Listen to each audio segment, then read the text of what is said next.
ముందుగా మీకు శ్రీ పరాభవనామ సంవత్సర యుగాది శుభాకాంక్షలండి. పరాభవనామ సంవత్సరానికి ముందు శ్రీ అని పెట్టద్దు. రెండోది పరాభవనామ సంవత్సరం అనేది ఈ సంవత్సరంలో ప్రత్యేకంగా చేయాల్సింది. అదృష్టరత్నం ధరిస్తే ఖచ్చితంగా కలిసి వస్తుందా? ఎటువంటి సిద్ధిని యోగాన్ని వారు పొందుతారు? బంగారాన్ని ఇనుముగా చూస్తారు, ఇనుమును బంగారంగా చూస్తారు.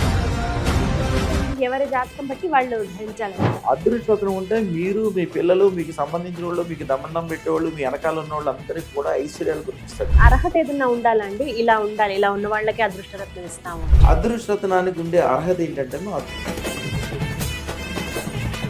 ఎలా గురుగారు, మరి ఎలా తీసుకోవాలండి? అదృష్టనం ఎవరు పెట్టుకుంటారు?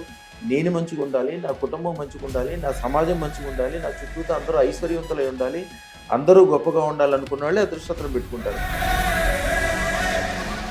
నమస్కారం అండి, సుమన్ టీవీకి స్వాగతం. నేను గీతాంజలి. ప్రపంచవ్యాప్తంగా కోట్లాది మంది భక్తులను తమ అదృష్ట రత్నాలతో సర్వ అష్ట ఐశ్వర్యవంతులుగా చేసి వాళ్ళకి ఉండేటువంటి కాలసర్ప దోషాలు, అలాగే బ్లాక్ మ్యాజిక్ కావచ్చు, కొంతమంది చేతబడులను వింటాము, దిక్కు దోషం కావచ్చు, అలాగే కష్ట నష్టాలు, ఇలా ఏవైనా సరే వెంటనే నివారించి కేవలం 9 రోజుల్లోనే వారి జీవితాలను స్వర్ణమయంగా చేసి అనితర సాధ్యమైన అద్భుత అక్షయ సిద్ధి పొందినటువంటి వారి చేతితో ఇచ్చే అదృష్టరత్నం కోటి శుభాలు, సంతోషాలు, ఐశ్వర్యాలు కలుగజేస్తుంది.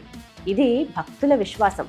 లక్షలాది మందిని జీరో నుంచి హీరోలుగా, గొప్ప ఐశ్వర్యవంతులుగా, పారిశ్రామికవేత్తలుగా, వ్యాపారవేత్తలుగా మార్చారు. అలనాటి ప్రధాని పివి నరసింహారావు గారి దగ్గర నుంచి ముఖ్యమంత్రి ఎన్టీ రామారావు గారు, కొణిజేటి రోషయ్య గారు, వారి దగ్గర నుండి ఈనాటి మల్లారెడ్డి గారి వరకు, అలాగే సినీ ప్రముఖులు చిరంజీవి గారు కావచ్చు, బాలకృష్ణ గారు కానీ, కేంద్రం అలాగే రాష్ట్రంలోని ప్రముఖులు వీరి అభిమానులే.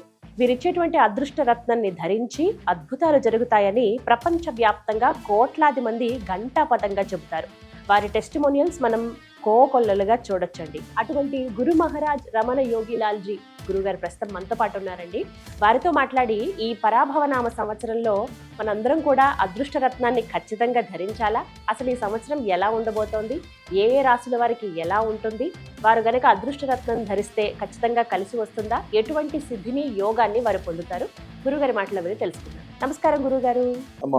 శత్రు పరాభవనామ సంవత్సరంలో ద్వాదశ రాశుల్లో చివరిదైనటువంటి మీనరాశి వారి జాతక ఫలితం ఏ విధంగా ఉంటుంది? అమ్మ, మీరు అడిగిన దాంట్లో ఇప్పుడు శత్రు పరాభవ సంవత్సరం అనే మాట చాలా అద్భుతంగా ఉందమ్మా. ముఖ్యంగా వీళ్ళ కోసం మీనరాశి వాళ్ళు, మీనం అంటే చేప, వాళ్ళకి ఎక్కువ కూడా చించల స్వభావం ఉంటుంది. స్వభావం ఎప్పుడు కొద్దిగా చేప ఇటు చూసేలా గడిపోద్ది, అటు చూసేలా ఇటు. కానీ మన దగ్గర అదృష్టత్రం పెట్టుకున్న వాళ్ళు, అద్భుతంగా సంపదలు సంపాదించిన వాళ్ళు వీళ్ళ మీనరాశి వాళ్ళు. ఎందుకంటే మీనం అంటే చేప. ఒక చెరువులో తీసుకెళ్లి మీరు ఒక చేప వేశారనుకోండి, ఒక సంవత్సరం తర్వాత వెళ్ళి చూస్తే చెరువు నిండా చేపలే ఉంటాయి. చెరువు నిండా చేపలతో నిండిపోయి ఉంటుంది. వీళ్ళు చిన్నది మొదలు పెట్టినా కూడా అద్భుతమైన లాభాలు పొందే అవకాశం వీళ్ళకే ఉంటుంది. ఆ లాభాలు ఆ ఒక్క చేప వేయాలి కదా, అదే అదృష్టత్వం.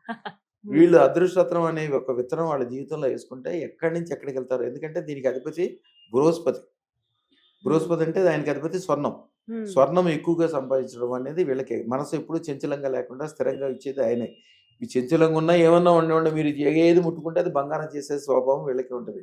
వీళ్ళ కొద్దిగా స్వభావం కొద్దిగా కళాత్మకంగా ఉండటము, కొన్ని రకాలైన నిర్ణయాల్లో సందేహాలు ఉండటము, ఎక్కువగా కళల్లో జీవించటము, ఇట్లాంటివన్నీ ఉంటాయి. ఎందుకంటే చెరువులో ఉన్న చేపకి ఆ చెరువులో, అది నుయ్యిలో ఉన్నా చెరువులో ఉన్నా అదే ప్రపంచం. వీళ్ళకి ఆ ప్రపంచం వరకే ఉంటుంది. ఎప్పుడైతే అదృష్టం పెట్టుకుంటారో విశ్వం మొత్తం దాని శక్తి వ్యాపించిపోయి ఉంటుంది. కాబట్టి విశ్వం మొత్తం వీళ్ళకి చేతిలో వస్తుంది. ఒక లెక్చరర్ గారు ఉన్నాడు, ఆయనకి 51 సంవత్సరం 52 సంవత్సరాలు. ఆయన government employee, central government employee.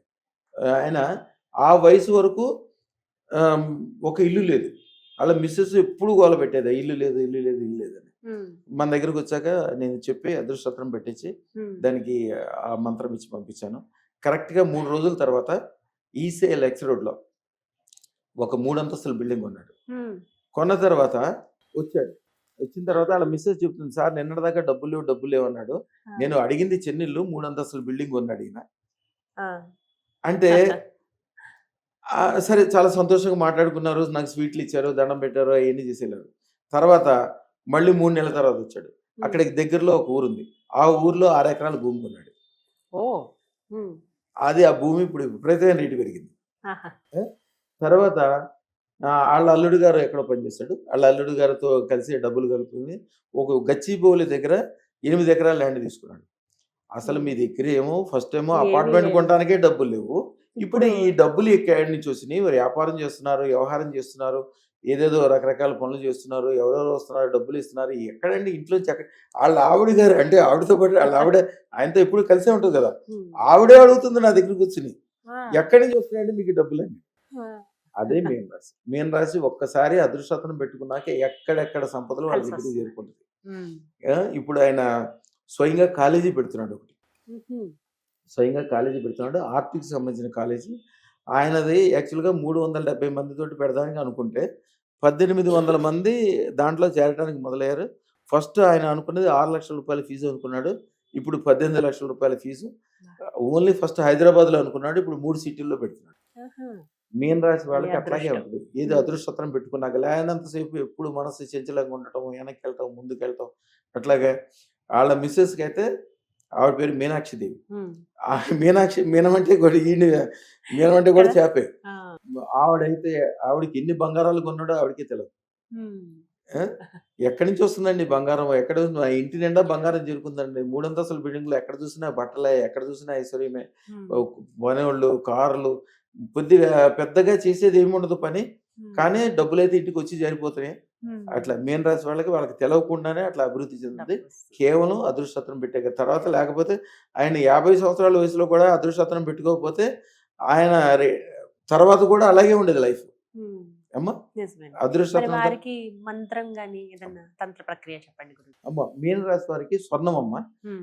ఏదైనా ఒక బంగారు కాసు తీసుకురావాలమ్మా. ఉమ్. బంగారు కాసు పసుపు కలిపిన బియ్య పిండి మీద బంగారు కాసు పెట్టి దానికి అది దీపం దాని ఎదురుగుండా దీపం పెట్టుకోవాలి. ఉమ్. ఓం నమో ఐం హ్రీం శ్రీం శ్రీ మహాలక్ష్మి సర్వస్వర్ణం తక్షణం దేహి ప్రైచ్చ స్వాహ. ఇది మంత్రం. 108 సార్లు చదువుకోవాలి. తర్వాత ఆ లక్ష్మీ కాసును తీసుకెళ్ళి ఇంట్లో తిజోరీలు పెట్టుకోవాలి. వీళ్ళు ఏదైనా పెద్ద వ్యాపారం వ్యవహారం ఏదైనా చేద్దాం అనుకున్నప్పుడు ఆ లక్ష్మీ కాసు అమ్మటం ద్వారా కానీ లేకపోతే ఆ లక్ష్మీ కాసు వాళ్ళు కొత్తగా పెట్టే ఆఫీస్లో కానీ లేకపోతే ఆ కొత్తగా పెట్టే ఆ వ్యాపార సంస్థలో కానీ అక్కడ దేవుడి దగ్గర కానీ వాళ్ళ గల్లాపెట్టిలో కానీ పెడితే అసలు ఎన్ని డబ్బులు వస్తాయంటే గల్లాపెట్టి ఎప్పుడు డబ్బులతో నిండిపోతూనే ఉంటుంది. ఆ. అదృష్టం కంపల్సరీ పెట్టుకోవాల్సిన జాతకం ఇదమ్మా. శుభం బియాత్ శుభం శుభం. చక్కగా తెలియజేశారండి. ద్వాదశ రాశుల వారికి ఎలా ఉంటుంది ఫలితం, వారు చేసుకోవాల్సిన తంత్ర ప్రక్రియ, మంత్రము, అదృష్టరత్నం ధరించాలని చాలా చక్కగా సూచించారు. ధన్యవాదాలు గురువు గారు. అమ్మ శుభం బియాత్.